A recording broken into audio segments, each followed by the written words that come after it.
Leaky গার্ডটা কেন হচ্ছে? Leaky guard হওয়ার পিছনে মূল কারণ হলো আমাদের খাদ্যাভ্যাসের পরিবর্তন। আমরা যে আলট্রা প্রসেস করা খাবার খাই, হাইলি সুগার জাতীয় খাবার খাই, ভেজাল খাবার খাই, প্যাকেট করা খাবার খাই যেখানে কেমিক্যাল থাকে, অথবা ফার্মের মাংসের কথা বলেন বা যে কোনো খাবারের কথা বলেন, প্রত্যেকটাতে হয় কীটনাশক আছে, না হয় প্রিজারভেটিভ আছে, না হয় বিভিন্ন কেমিক্যাল দিয়ে সেটাকে সুস্বাদু করা হয়।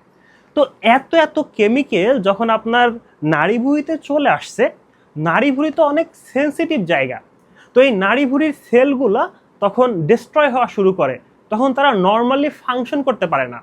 ফলে নাড়িভুঁড়ির ভিতরে যে গ্যাপটা থাকার কথা, যে গ্যাপ দিয়ে শুধুমাত্র পুষ্টি উপাদান যাবে, সেই গ্যাপটা বড় হয়ে গিয়ে সেখান দিয়ে ব্যাকটেরিয়া, টক্সিন, কেমিক্যাল সব চলে আসে। এছাড়া পেটের ভিতরে যদি ব্যাকটেরিয়ার সংখ্যা অনেক বেড়ে যায়, অথবা পেটের ভিতরে যদি ইনফ্লামেটরি বাওয়েল ডিজিজ থাকে, ক্রোনস ডিজিজ বা আলসারেটিভ কোলাইটিস, তো এগুলো হলো প্রদাহজনিত রোগ। এগুলো আমাদের ইন্টেস্টাইনের যে ভিতরের যে লেয়ারটা আছে এখানে প্রদাহ তৈরি করে।